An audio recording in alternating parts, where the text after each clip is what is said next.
Welcome to the August presentation of GB7.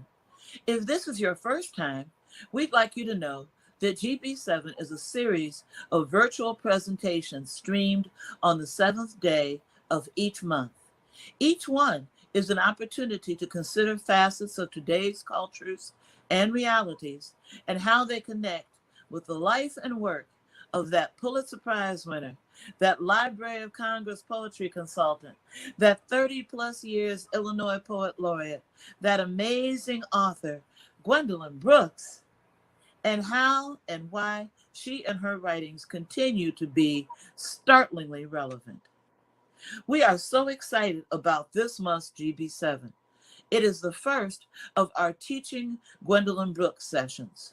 This one is geared toward educators and parents of 4th through 8th grade students. This is particularly exciting to us because several of Gwendolyn Brooks's books fit this grade range.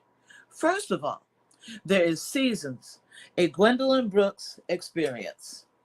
We recommend it for 6th grade and up, but you know your people best. There are definitely poems in this collection which will intrigue younger children too. And it's not just lemonade in the summer and snow in the winter, although poems about those subjects are in the book as well. What's most important is we carefully thought through which works fit best in each season. Winter is not just about being cold. We included poems about hard realities, hardened people, and isolation. But winter is also about rebirth. Just think of all those seeds starting to work their magic underground. So you'll find pieces about resilience in the winter section too.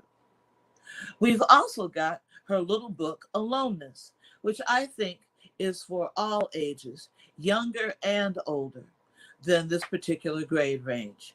A poem that separates the joys and comfort of aloneness from the sadness and despair of loneliness. Last but not least, we have Graphic Gwendolyn 1 and 2. Our company, Brooks Permissions, has started an illustrated poetry series featuring works by Gwendolyn Brooks. Great poetry in a comic book? Yes, please. We've got a song in the front yard, which definitely appeals to children even younger than 4th grade, but adults, we believe, will get a kick out of it too. Now, Two Boys begins with fun and light, but it quickly turns to more challenging topics. You may want to keep this one for 6th grade and up, or for discussions with small groups. We hope you'll use these works in your own plans. We'll let you know more about where you can get these marvelous home and classroom resources at the end of our program. But right now, I'd like to introduce you to our incredible social media and technical manager, Darius Colquitt. He's a powerful writer, actor, singer, director in his own right, and producing artistic director of BAM Talent. He's going to introduce you to our talented artists and educators. Darius? Thanks, Nora. I am so excited to be able to share our participants with you, our viewing audience. Now, you should know that these 3 participants have created some outstanding, absolutely fascinating lesson plans for this afternoon's GB7. And we're so excited to have their educational expertise as a contribution to this month's presentation. First, speaking on teaching Gwendolyn Brooks across the curriculum, you'll hear from Lutha Maura, who describes herself as a proud mother, mother-in-law, and grandmother. She has a passion for education and dance and holds degrees in psychology from DePaul University and education from National Louis University. Currently, she is a doctoral student in education policy at the University of Illinois Urbana-Champaign. She teaches middle science and social studies in Chicago, Illinois. Following Lutha, you'll hear from Timothy David Rey, presenting Make It Sing, Odes and Community in Gwendolyn Brooks' Paul Robeson. Timothy is an amazing poet, playwright, and longtime teaching artist based out of Chicago, Illinois. And lastly, but certainly not least, speaking on What is Cool, you'll hear from Jasmine Thurmond, a native Chicagoan who believes her purpose is to serve the children and families of communities that are most marginalized and disenfranchised. She believes all children are entitled to an academically rigorous and culturally relevant education that will effectively prepare them for success in life. These beliefs have guided her as the principal of Dr. Martin Luther King Jr. Academy of Social Justice, a small but mighty elementary school on the south side of Chicago in the Inglewood community.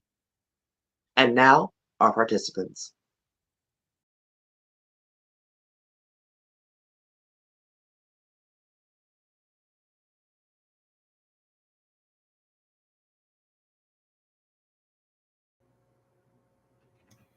Hi, everyone. Again, my name is Lutha Maura, aka Lucy, and today I'm going to share a cross-curricular lesson plan with you for teaching Gwendolyn Brooks, specifically for the 4th through 8th grade social studies class.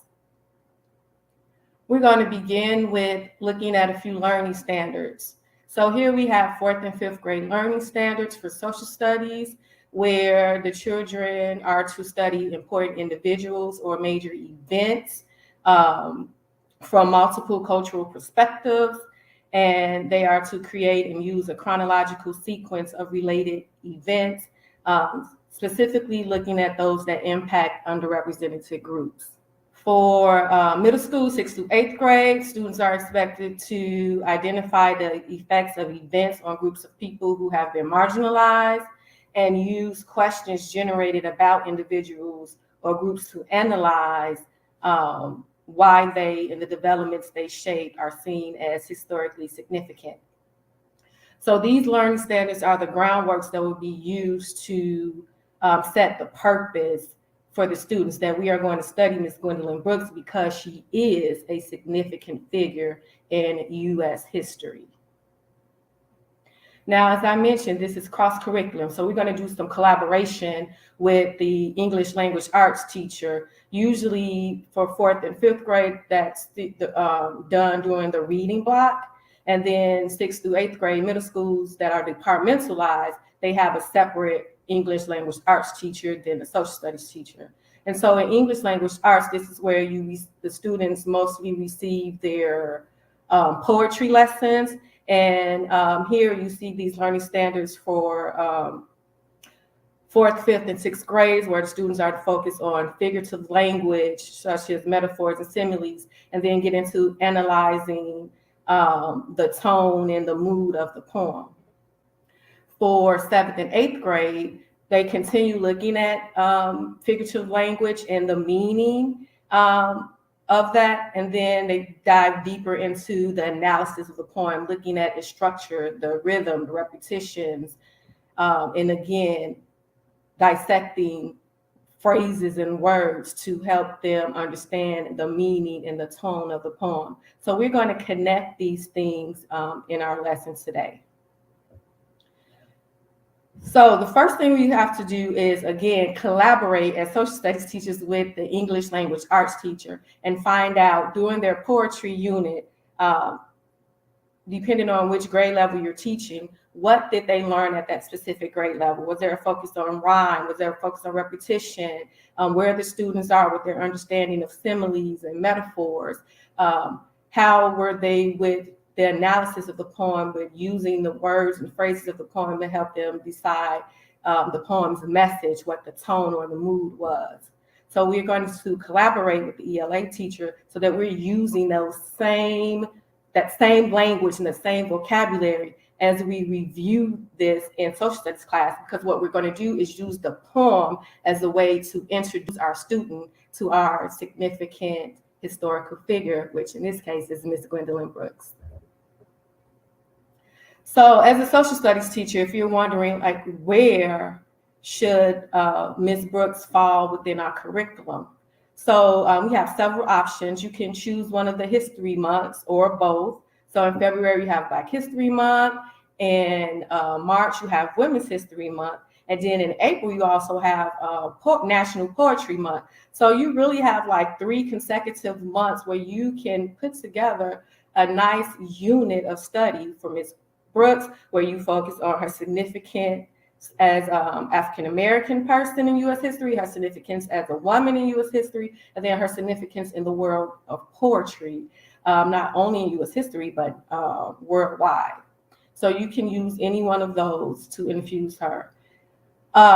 Today, I'm going to use the I do, we do, you do structure in our lesson plan, and we're going to use Ms. Brooks' poem, A Song in the Front Yard, to introduce our social studies students to Gwendolyn Brooks as a significant historical figure. And we're going to also use this as an opportunity, again, to reinforce what they've already been taught in English language arts class with regards to the elements of poetry. So first we have our bell ringer. So this is usually at the very beginning of the block or the period. If you're departmentalized, it's kind of like your do now, as some schools use, instead of bell ringer. So we're going to use this as an opportunity to assess the students' prior knowledge. So ask them the question, what do you know about poetry? I generally have my students respond in a science notebook or on one of the online platforms like Pear Deck or Google Classroom. I love Pear Deck because you can remove the students' names and you can project it on a smart board, and you can, and the whole class can see anonymously all the different responses, and that always generates very good conversations in my class. I also use this as opportunity to reinforce grammar, reminding them to answer that question in a complete sentence by restating it. By restating the question in your answer. If you have struggling writers or ELL students, English language learners, you may want to give them a prompt or a sentence stem on how to start off their sentence. So for example, I know many things about poetry. For example, and then they share what they know, reminding them to begin that sentence with a capital letter and end with a punctuation mark. From there, the teacher is going to give the classroom our definition of poetry that we will use for this lesson. So here is the definition of what poetry is as a collection of words and expressions that express emotion or ideas about something. And you can also have students record this in their notebooks. Again, vocabulary is always important. For diverse learners, you can also just have a pre-printed copy of this and have them glue or tape in their notebook, or even give them a copy where some of the words are missing and they fill in a blank. That way they're recording as well, but they don't have as much to record. And then bringing in the history, we're going to share like about 6 historical facts about Ms. Brooks' life, like when and where she was born. Just sharing how she began writing and publishing as a teenager. The kids are always pulled in and drawn into people where they're doing great things at a young age. And then we'll share a significant accomplishment, like how she became the first African-American to win a Pulitzer Prize in 1950 for her book Annie Allen, and how the prestigious high school, one of the prestigious high schools in Chicago, Gwendolyn Brooks College Preparatory Academy, was named after her in 2001. Then that will bring us into the we do section of the lesson. And so this is where the teacher is doing less of the leading and talking, and it's incorporating more of the students, and then you guys are working together. So this is class, teacher working together. And so the first thing we're going to do is listen to a recording of the poem where Ms. Brooks is actually reading it herself, which I think is so awesome for the students to hear her words in her voice. Going back to those multicultural perspectives, and I think it's important that the students, especially in history, get those perspectives from people of color. And then it also will help with our English language learning students being able to hear the poem before they start reading it in text. And then we'll also at this point review what we've gone over with when we collaborated with the ELA teacher, depending on the grade level, what they've learned in their poetry unit with regards to figurative language and identifying tone.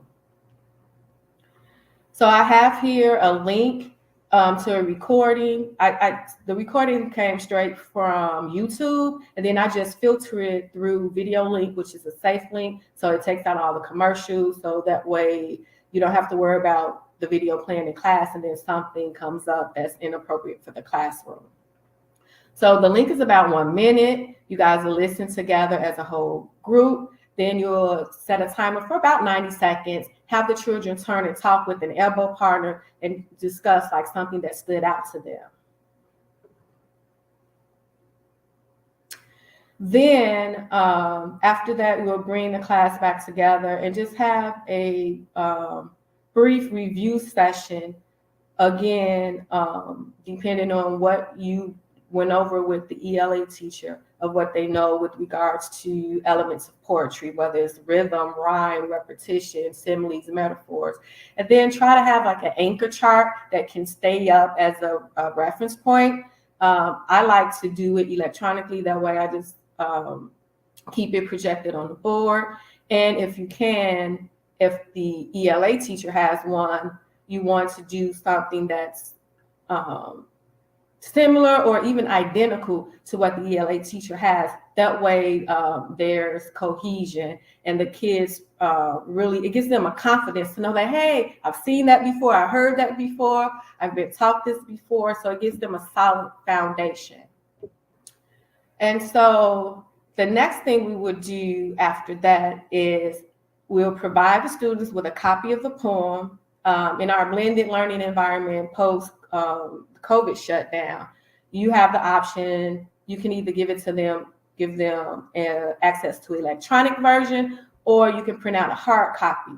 When you print out the hard copy, make sure you do your print double-sided. It's 2 pages. The poem is only the 1 page, but we're going to use a copy of the poem twice. So you want to make sure that you print, when you print, you click on that double-sided so they have 1 paper and they have a copy of the poem on the front and a copy of the poem on the back. Now, here you can choose any reading strategy. I chose popcorn, where we read it together as a class. Popcorn, you establish if you want the student to read 1 sentence or 2, or maybe even an entire stanza of the poem, and then they popcorn by just calling out another classmate to read after them. So make sure you establish those norms first. And then after we popcorn read, you're going to break it down into either pairs or small groups. If you choose small groups, I would suggest not to make those small groups any larger than 4 students. And then you're going to have the children work together where they go back through the poem again. So now this is going to be their 3rd encounter with the poem. They've heard the recording, they've followed along with the popcorn reading. Now they are going to read with a partner or in their small groups through the poem and use that prior knowledge from ELA class to dissect the poem, if you will. So have them underline any examples of figurative language. And again, depending on the grade level, maybe you have them look for metaphor, maybe you have them box examples of repetition or rhyme. Maybe you have them circle words or phrases that help identify the tone. Again, you're going to adjust it to your specific grade level and then to your class. So once they're done with that, I would set an online timer, or if you have a digital clock in your classroom, set a timer to give the kids between 5 to 8 minutes to work together through that. Again, it depends on the grade level as to how much time that they would need to work through that. After that, we'll come together, and as the teacher, you're going to facilitate a discussion about the students' findings. So also let them know, this will also give them a purpose to stay on task, that each pair or each small group will be called upon to participate in our class discussion.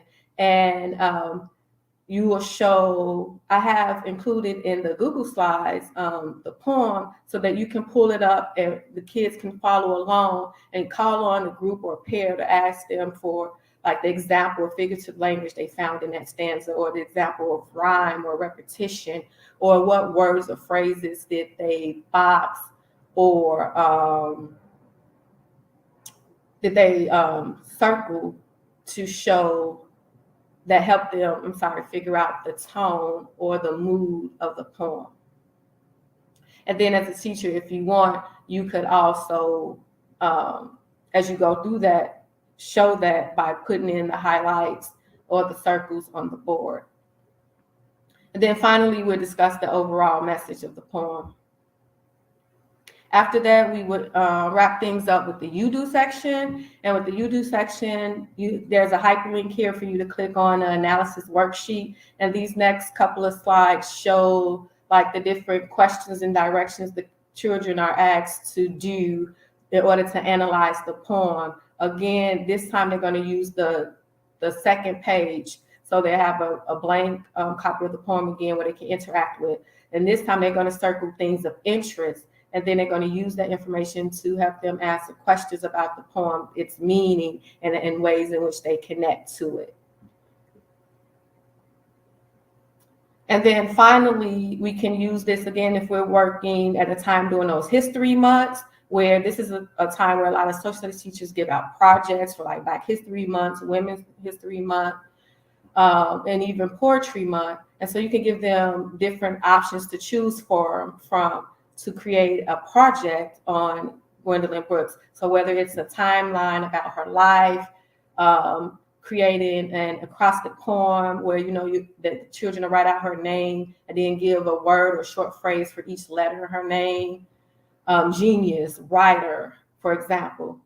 For the older students, where they're learning how to write 5-paragraph essays and being introduced to research and how to create a research paper. You can have them do research on her using like this biography graphic organizer I have posted here, and using that information from their graphic organizers to write an essay or a research paper about her. Then finally, you can do bring in like Phyllis Wheatley. I thought this would be especially great for 7th grade, because I know in 7th grade social studies, they cover the American Revolution, where Phyllis Wheatley lived during that time. So you can connect Phyllis Wheatley and Gwendolyn Brooks as significant women in American history, as African-American women, and as poets. And maybe the children can even compare and contrast one of their poems, as well as look at the two significant historical eras they both were a part of, the American Revolution and the Civil Rights Movement.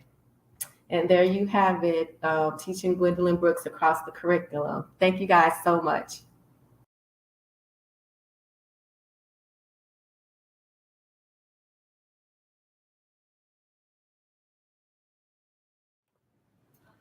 Hi, I'm poet Timothy David Rey, and I'm happy to be here to walk you through a little lesson on the Paul Robeson by Gwendolyn Brooks. The title of the lesson is called Make It Sing, Odes and Community, and Gwendolyn Brooks, Paul Robeson. In the second slide, we see the overview here for the lesson. It'll first start with a poem lesson, and then some extension ideas if you'd like to go even deeper with your class. In the next slide, we have our opening exercise. Divide the class into small groups and have them produce answers to the following questions. What does the word community make you think of? And I usually give about 10 minutes per small group to work on each of these questions. And the next slide is the next question. How are you part of a community?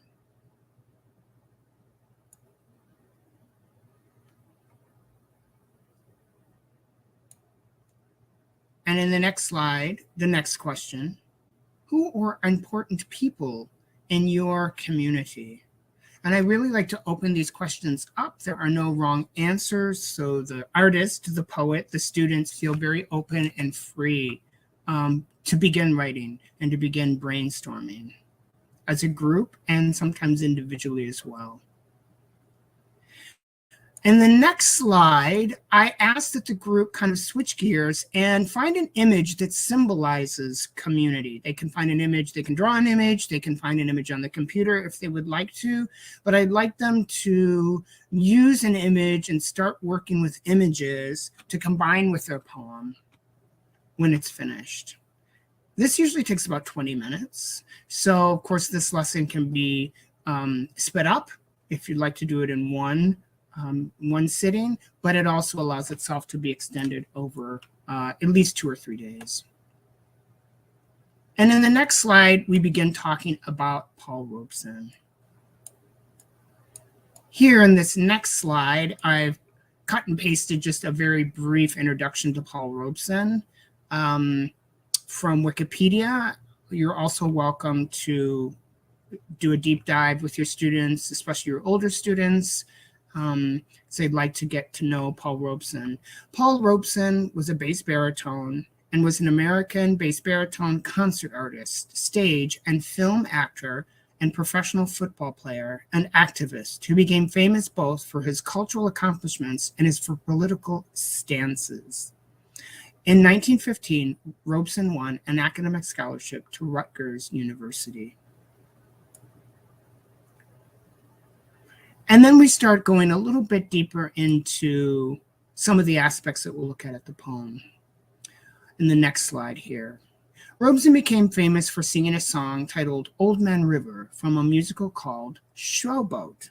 But he changed the lyrics as years went by as a sign of protest. In the next slide, I let the students listen to Paul Robeson sing Old Man River. This is just a cut and paste.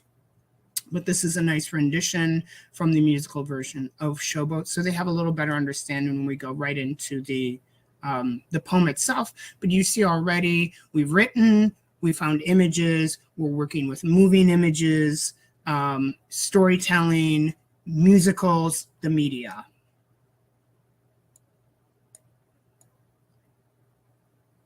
In the next slide, I help them point out some of the changes that Paul made to the lyrics. So here are some changes Paul Robeson made to the song Old Man River in order to make it a song of protest. He changed Get a Little Drunk and You Land in Jail to Show a Little Grit and You Land in Jail. To I Must Keep Fighting Until I'm Dying, he changed to I'm Tired of Living but Scared of Dying.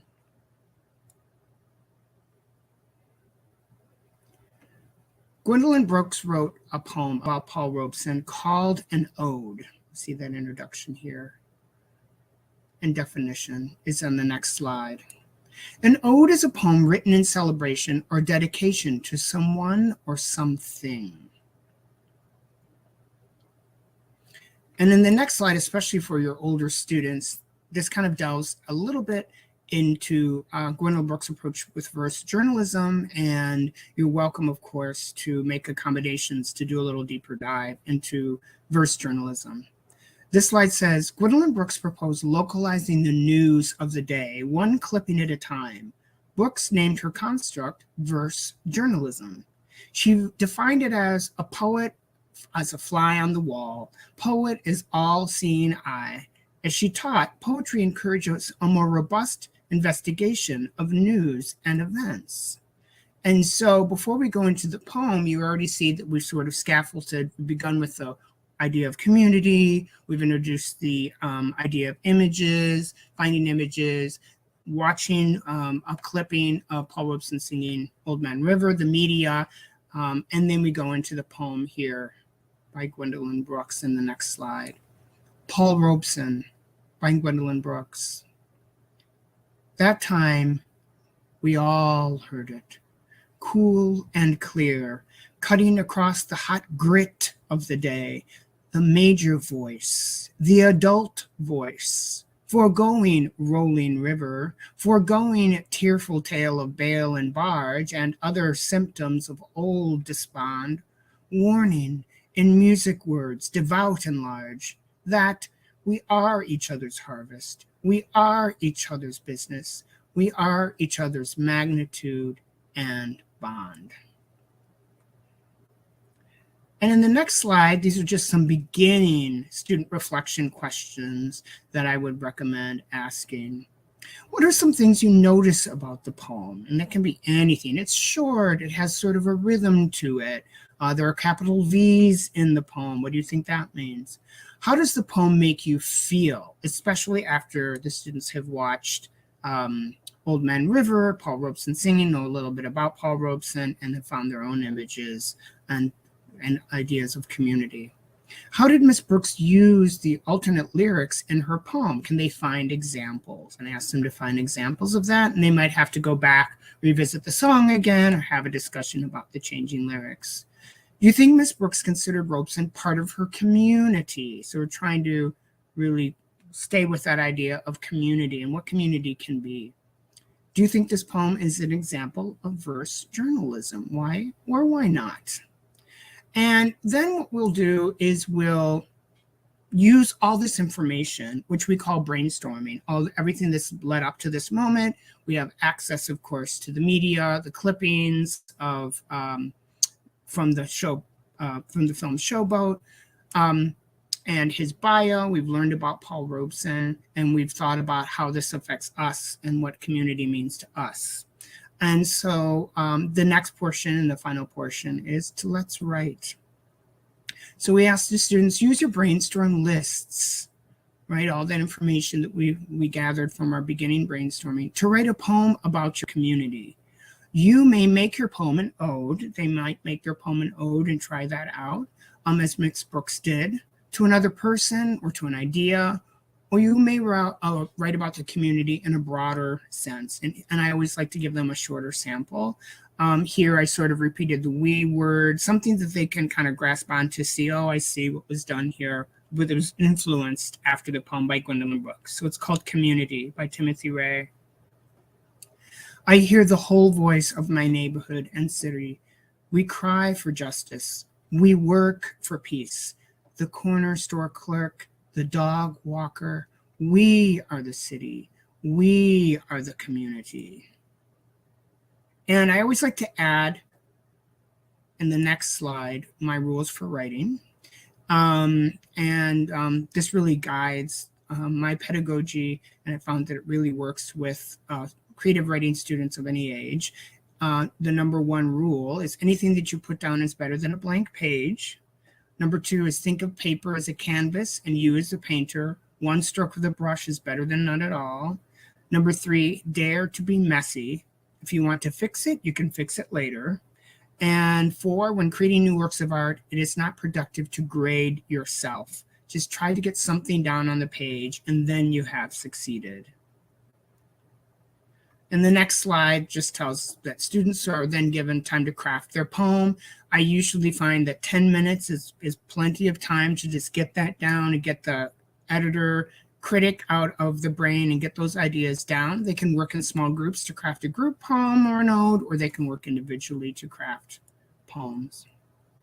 And the last slide is an extension exercise suggestions. And here's some things that you might try, especially with this poem.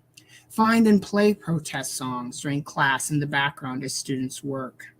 Print out protest song lyrics and have students create cut-up poems from the lyrics and make new poems. Have students find images that go with their poems or create a visual collage of these images along with your student work as a final project. Thank you very much. This has been a wonderful invitation to walk you through some of my experience with teaching Gwendolyn Brooks, Paul Robeson. Thanks so much for joining.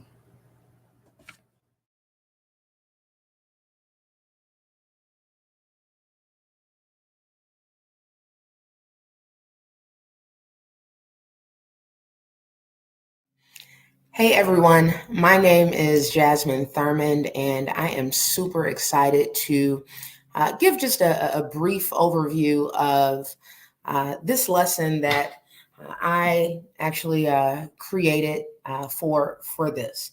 Again, my name is Jasmine Thurmond. I have been an educator for over 10 years now, and I'm always excited when I get to spend time exploring and helping other educators as well as our youth explore Black dope poets such as the Gwendolyn Brooks.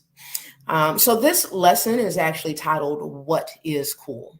And that is the hook. This lesson is targeted to students in grades 4th through 8th grade.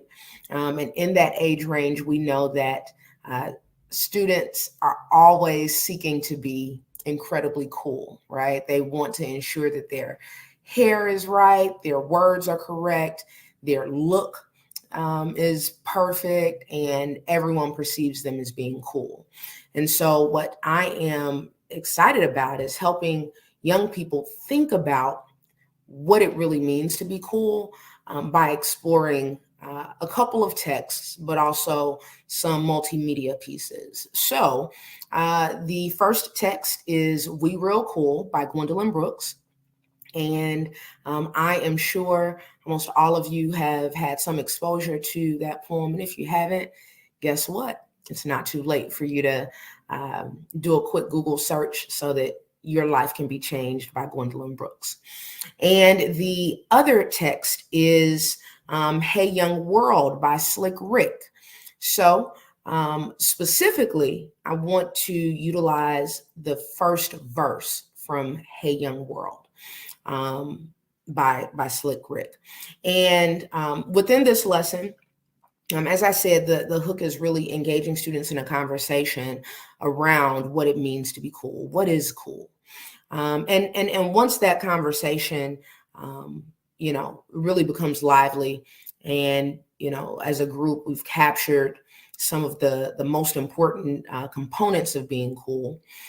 Then I would have students access the text. So both texts. So I am a firm believer in 3 reads because it's just a dynamic literacy strategy. And so we would do 3 reads of each of the texts. And so "We Real Cool" would be the first text. I would ensure that students are indicating the words and phrases that they are unsure of. And so they can underline those or highlight those. And we would read that for 3 times in total. However, each time after reading, I would have students annotate the text or essentially just jot down in the margins or in their notebooks and their, reading notebooks what they get from the piece so that we don't lose that as we continue to read and as we go into other texts. From there, we would look at the lyrics of verse 1 for "Hey Young World." And we would underline some of those words and some of those terms that we're unfamiliar with so that students can, access those. But I would also have students use the margins and use their reading notebooks to jot down reflections and things that have really resonated with them as a result of reading the text. From there, we would actually look at some multimedia of both texts. So I'm a firm believer that with the current generation, they are not like some of us from generations past who we can only, we were just fine with only taking in the text. I think it is critically important that you layer how you expose students to text, how you expose students to anything, any medium, I should say. So the Poetry Foundation has a phenomenal video of We Real Cool. So if you go to the Poetry Foundation's website, and I do have that included in the deck that will be available to you, but the Poetry Foundation's website has a quick, I think it's no more than 6 minutes, but it's a video that really captures the essence of We Real Cool. It includes the poem that's actually spoken by Gwendolyn Brooks, right? She's reading it, and she also gives context around why she wrote it. Also, the video production is just phenomenal in the way that it captures Gwendolyn Brooks, as well as the characters in the text. And then the other piece of media that I would bring in would be the music video from Slick Rick of Hey Young World. And again, we're just focusing on that first verse.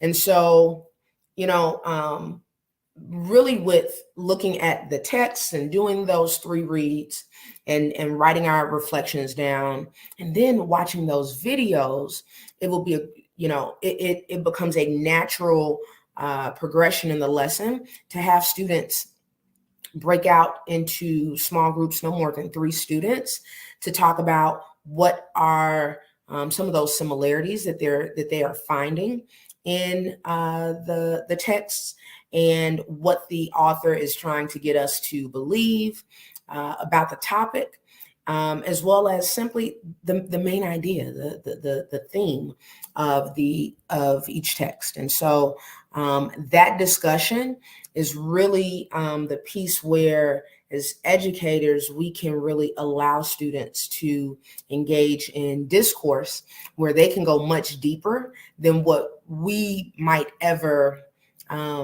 get them to, than what we might ever get them to go if we're doing all the talking. So it's really important that students are engaged in that student-to-student discourse. And so I believe that, there are multiple ways in which an educator can attack this, but I believe in, having students create a Venn diagram where they can outline, or not really outline, but list those things that are similar and list those things that are different about the text, but also a graphic organizer that's not in the form of a Venn diagram would be just as effective. A T-chart could also be equally effective. This doesn't have to be something where we're creating a bunch of really elaborate tools, because what we really want is for students to go deeper into the meaning of the text, and we want them to have dialogue around it. And so the goal is for students to get to the understanding that both texts are talking about just the dangers of chasing coolness and not being in school, right? Or the dangers of chasing coolness through dropping out of school or leaving school. And so I think this is especially important because the pandemic has had an indelible mark on education in a number of ways. But one of those ways in particular has been the disengagement of students in school and in families and in our young folks' education. So, as I said, that's the goal, right? We want students to understand how the authors are getting us to that point.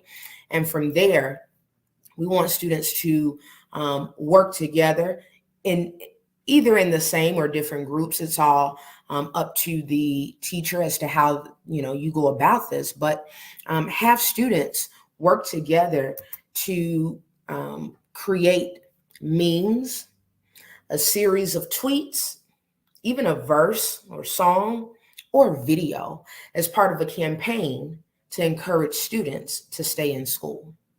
And so I'm really big on giving students a lot of autonomy around how they perform their mastery of the content, the concept, and how they are able to simply demonstrate their ability to do something similar. So we know our students love memes. A lot of our students are heavily engrossed in social media. We have some very talented, creative students who love to write songs and verses and even create videos. And so to give students an opportunity to see examples of what people from, what artists from the past have had to say and how they've said, essentially, don't skip school, right? Don't leave school, don't drop out of school. So giving students exposure to that at different points in history, and then giving students the opportunity to create their own piece or pieces of this campaign is something that's very powerful, but it's also culturally relevant and responsive. And it is something that is very engaging for students. And I would love to be a part of any of your classes should you decide to execute this lesson plan. Thank you.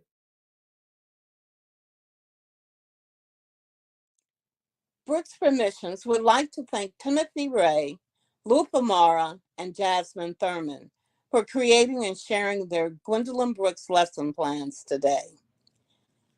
All the poems used for today's lesson plans can be found in the book entitled Seasons, A Gwendolyn Brooks Experience. Also, the graphic Gwendolyn's, A Song in the Front Yard and Two Boys can be ordered at gwendolynbrooks.net. For more information on purchasing Aloneness, contact thirdworldpressfoundation.org or call 773-651-0700. Our upcoming GB7 titled Let Us Reintroduce Ourselves, Brooks Permissions will reintroduce itself by connecting Gwendolyn Brooks' works as it was then with the world as it is now. We will share Brooks Permissions history from infancy to our 21st year and beyond. On October 7th, Brooks Permissions GB7 will focus on the graphic Gwendolyn Two Boys. This GB7 will be a discussion by Black men focused on the Black males in this country.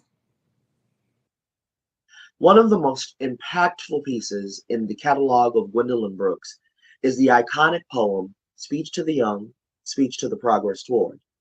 It's not only permeated the soul of American literature, but its popularity, especially within recent days, reinforces the importance of maintaining the source of a legacy. Here is that impacting piece, Speech to the Young, Speech to the Progress Toward. Among them, Nora and Henry III. Say to them, say to the down keepers, the sun slappers, the self-soilers, the harmony hushers, even if you are not ready for day, it cannot always be night. You will be right, for that is the hard home run. Live not for battles won. Live not for the end of the song. Live in the along.